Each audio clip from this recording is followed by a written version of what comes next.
Yebo mfowethu kwaMpungose. Yazi unamaphutha amaningi. You are careless ekwenzeni izinto zakho awuzenze uyiclearishe uzenze clean. Most of the time wanele wakhuluma izinto uyas-expose and izinto bongamelanga uzi-expose. Nguwena umuntu wathumela isiqiniseko ngabantu ukuthi bamthathele ifoni. Inhloso yakho ukumbulala isiqiniseko ngaleso sikhathi leso. Kwasho ukuthi isiqiniseko-ke washesha wayireporta lento le wayiveza even ku-Facebook. Then wangakwazi ukumbulala cause bokuzoba kusobala bokuzocaca ukuthi nguwena straight. Le ngame boyithumele kuyena wasuyitshela ukuthi ayithathe ifoni azimshaya ithathe ifoni. Then wena futhi uzuyibona ukuthi you are careless izinto zakho awuzenzi ngenhlakanipho. Uyahamba ku Facebook wakho uyobhala izincomo ukuthi usuyithathile ke ifoni ngesiqiniseko. Uhambile namkidnapper nathatha ifoni namshaya namthathile ifoni. Wena uyoyibhala lento le ku Facebook wakho uyozincoma lento yenzele ukuze uyibone ukuthi you are careless. Wanele wakhuluma nje. Sengiyazi ukuthi wanele wavula umlomo. Ziningi iziJ5 ziningi kakhulu iziJ5.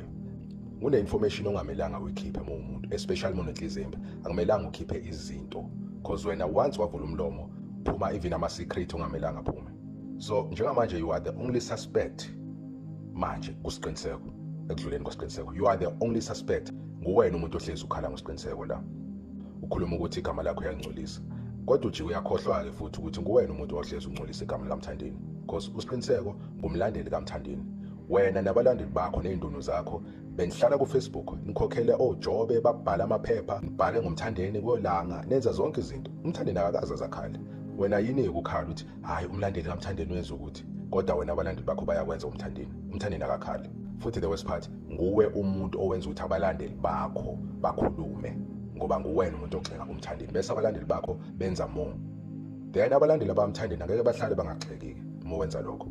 Bukade nimgxeka bukade ningcolisa negama lakhe kodwa akaze wakhala umthandeni akaze wakhuluma ukuthi hey bangehlisa isithunzi igama lami umsebenzi wami uyancishiswa kwasho wacima ngidliwa amandla akaze wakwesha lokho akaze wakhala umthandeni wena ke kodwa yakwazi uzonyiswa nje kusiqiniseko.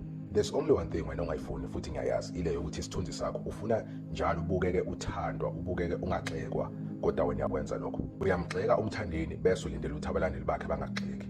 Wena ke sengikhuluma ngawe angisho abalandeli bakho uyamgxeka umthandeni then abalandeli bakho vele bazoba worse because babona kuwena bafunda kuwena. Wena uyamgxeka umthandeni kodwa you are expecting abalandeli bakhe bangagxeki wena. Njengamanje awukho omunye umcabango ngaphandle kwalo wakho ukuthi you are the only suspect ekudluleni kwesiqiniseko ngoba wakwazi ukumthengela inkabi ukuthi sihambe ezothatha ifoni and inhloso yakho I am sure ukuthi inhloso yakho bokumbulala lapho. Inhloso yakho bokumbulala kahle usiqiniseko from eqaleni. Then kwasho ukuthi washeshe wayiveza ke lento leyo ukuthi nguwena. Then nasenimshaya namthathela ifoni lapho. So wena you are careless ukwenzeni izinto uyazenza ujike uyikhulume futhi. Uyabona mhlawumbe let me say akunguweke umuntu obulala usiqiniseko kodwa ngenxa yezinto osuke uzisho because you are careless yonke into oyenzayo ufuna ukuyikhuluma uyakhuluma wena uyakhuluma. Yabona njengamanje uma kuthiwa ayafika amaphoyisa kuwena a-check i-social media yakho abheke ukuthi vele lana wabathumela abantu nakho la yena futhi uyakhuluma yena umnikazi wepage uyakhuluma la ukuthi nansi ifoni ngesiqiniseko la ngithumela abantu bamthola bamshaya bamthathela ifoni.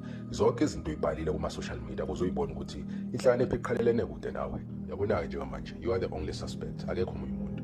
There is no second, there is no first, you are the only suspect ekudluleni kwesiqiniseko ngoba uyakuthanda ukukhuluma futhi nguwena umuntu onenhlizimbi futhi nguwena umuntu ongenza noma yini ukuthi isithunzi sakho singehliswa. Wena nje obukwazi ukwehlisa isithunzi sikaMthandeni nani kwenza nenza ngayo yonke indlela nezindunu zakho nihlale bo Facebook nibhale ngomthandeni. Amaphoyisa kufanele eze kuwena. You are the only suspect. Futhi ngiyayithanda ne social media ngoba iyayigcina izinto. You are the only suspect.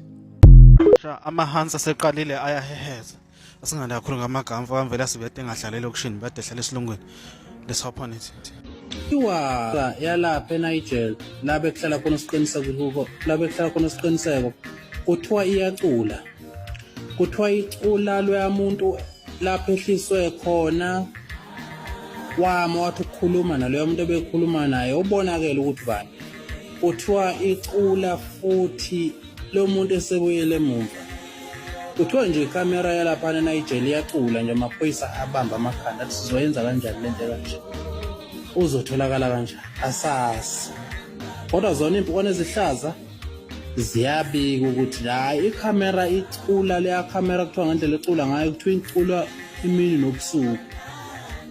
nobusuku futhi umuntu wakhona kuthiwa bengayifihlile ingakho benza nje show ukuthi uyamqeda ngoba bengayifihlile bebonakala kuthiwa nje iyacula futhi icula kamnandi idlala nje yonke into.